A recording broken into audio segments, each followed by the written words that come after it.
आखिर बड़े अबू ना जरूरत से ज्यादा टेंशन ले रहे हैं। उनके सामने ना हम दोनों को एक दूसरे से अपना बिहेवियर अच्छा रखना चाहिए। उनकी तबीयत हमेशा ही खराब रहने वाली, इतना जो है ना इमोशनल होने की जरूरत नहीं है। अगर भाई साहब के बाद इस कारोबार पर किसी का हक है तो वो मैं। कारोबार पर नाव बन के बैठा है।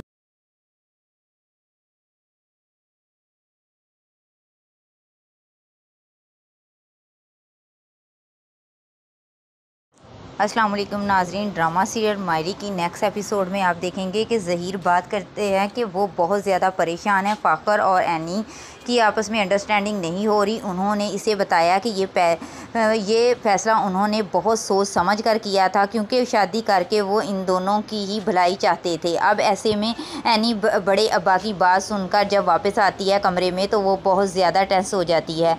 व्यूअर्स, वो फ़ाखर को आकर कहती है, जो कि मोबाइल में बहुत ज़्यादा बिज़ी होता है, इसे समझाने लगी है कि इनके सामने हम दोनों को अपना बिहेवियर चेंज रखना होगा। इन्हें ज़रा भी मालूम ना हो कि हमारे बीच में क्या हो रहा है, और फिर नहीं तो वो और ज़्यादा परेशान हो जाएंगे। हम इन्हें कोई परेशानी नहीं दे सकते। अब फ़ाखर, जो कि बिल्कुल लापरवाह घूम रहा था, इसके वालिद वो कहता है कि मेरे वालिद को कुछ नहीं होने वाला, उनकी तबीयत हमेशा ही ख़राब रहती है, उनको कुछ भी नहीं होगा, इतने इमोशनल होने की कोई ज़रूरत नहीं है। अब इधर भाई की तबीयत के ख़राब होते ही ये भाई बहन आपस में लड़ना झगड़ना शुरू कर देते हैं कि कारोबार पर मेरा सिर्फ और मेरा ही हक है। दूसरा कहता है कि मेरा है। अब किसी को ज़हीर साहब की परवाह नहीं है तो सिर्फ़ और सिर्फ कारोबार की। हबीब अपनी बीवी से कह देता है कि अगर भाई साहब को कुछ होता है तो उनके जाने के बाद कारोबार पर सिर्फ़ और सिर्फ मेरा हक है। समझो कि वे अपने भाई को पहले ही मार बैठे हैं। तो इधर सायरा, जो कि अपने भाई हबीब के बारे में कहती है कि वो तो कारोबार पर नाक बनकर बैठ गए हैं, बस अभी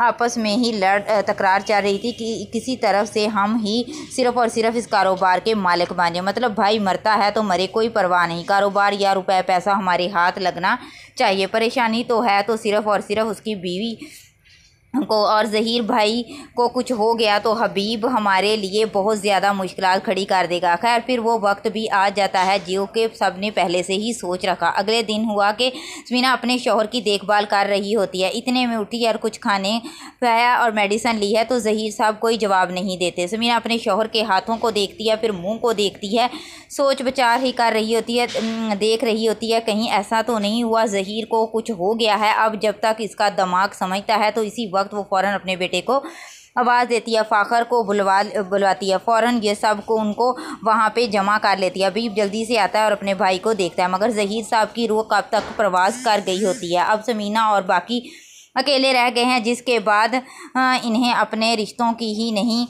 अपने रिश्तेदारों ने ही नहीं छोड़ना। इतनी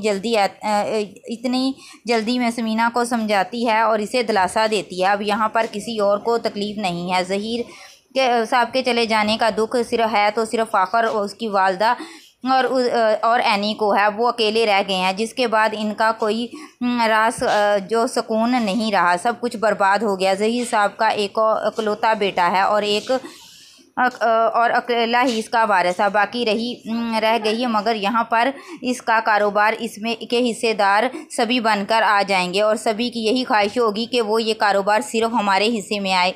जिसके बाद ये फ़ाखर मैच्योर हो जाएगा, अपने मामलात को संजीदा हो जाएगा, अपने वालिद का दुख होगा कि मैं अपने वालिद के बारे में क्या समझ रहा था, इन्हें कुछ नहीं होगा, लापरवाह था, मगर ये तो मुझे हमेशा हमेशा के लिए छोड़कर चले गए। तो बस व्यूअर्स, ऐसा ही होता है जब औलाद अपने वालिदैन के बात नहीं मानती तो फिर एटलीस्ट वो अकेली ही रह जाती है। सब व्यूअर्स, अब आप अपनी राय का इजहार ज़रूर कीजिएगा। क्या फ़ाखर मैच्योर होगा और एनी के रिश्ते को लेकर काफ़ी संजीदा होगा? बस इसके मतलब आप अपनी कीमती राय का इजहार ज़रूर कीजिएगा और मज़ीद ड्रामों के रिव्यू के लिए आप हमारे चैनल को देखते रहिएगा और हमारे चैनल को सब्सक्राइब कर दें। अल्लाह हाफिज़।